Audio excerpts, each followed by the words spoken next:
setup for water distribution is not supporting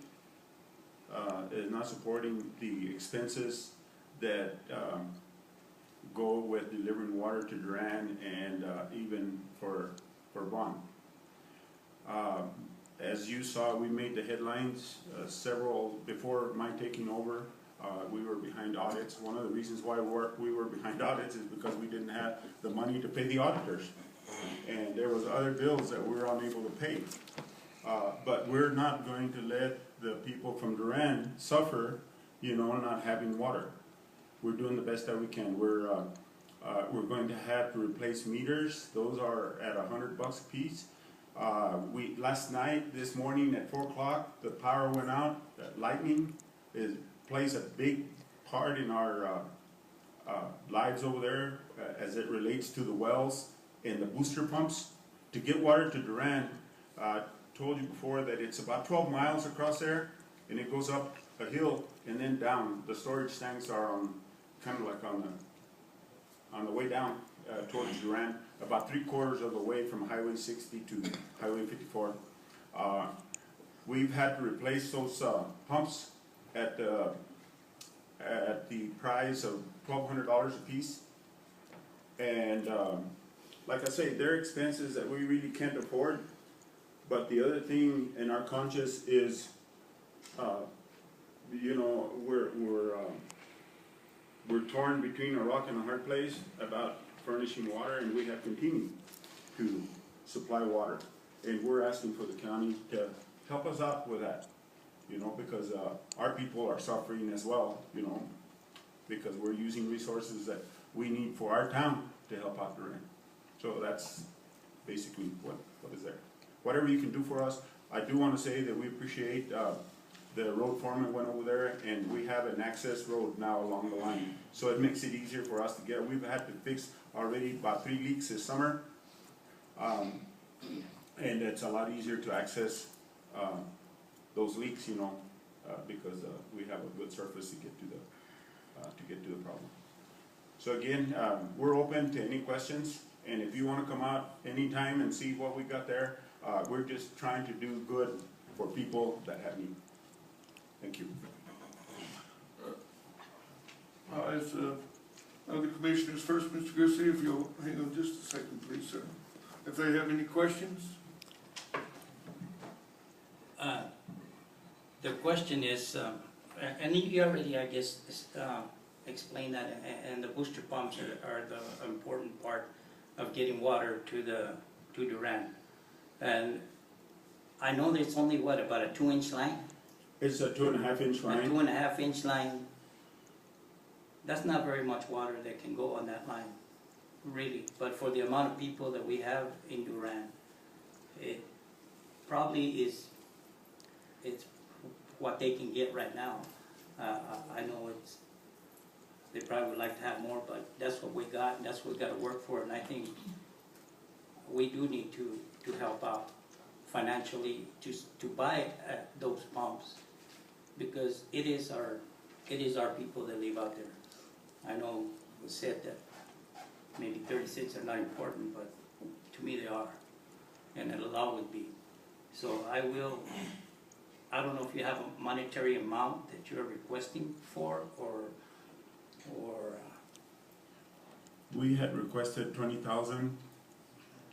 20,000 goes by pretty fast, especially when your pumps. We had to replace them, and we had to scrounge from everywhere, to come up with money to pay TP pump for those.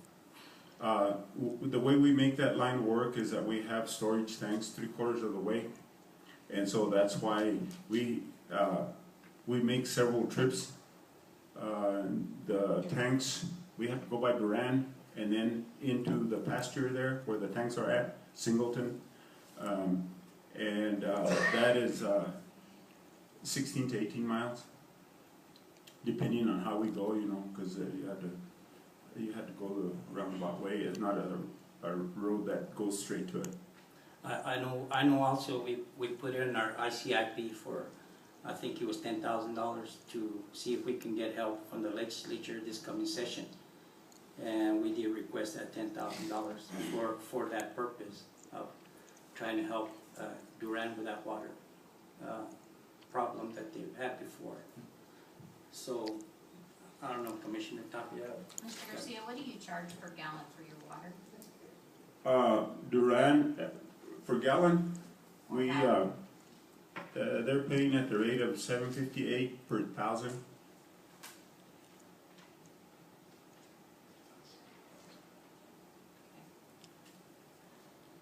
And then, you know, for the money that you're requesting, do you have kind of an itemized list of what the need is, and you've kind of shopped around to see what the costs, so that we can kind of see what it is you're looking at doing?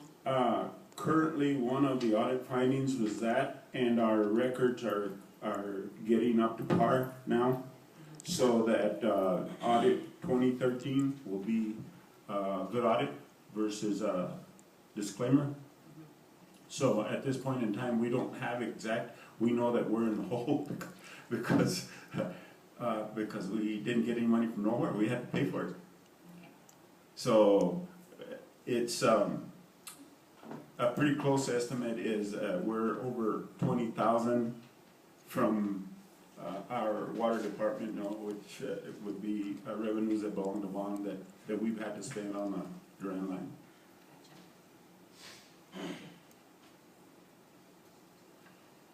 But we'd gladly furnish, to extension of that question, we would gladly furnish once we get all that information, because we do have, I have engaged a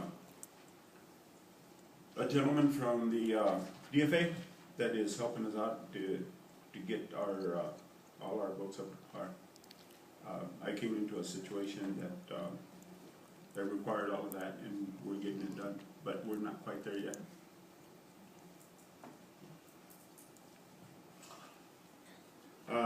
Very important to me is, like Mr. Candelaria said, you know, it's not just today, but it's up ahead.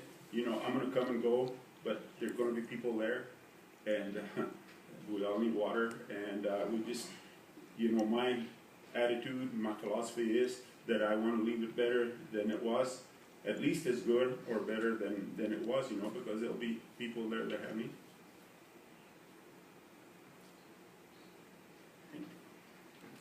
Is that all, Ms. Tapia?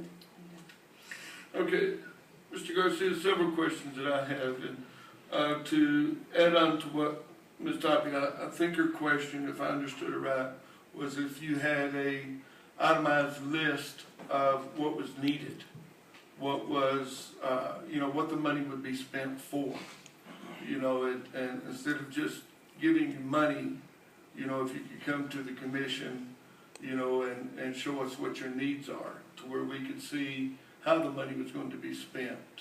And that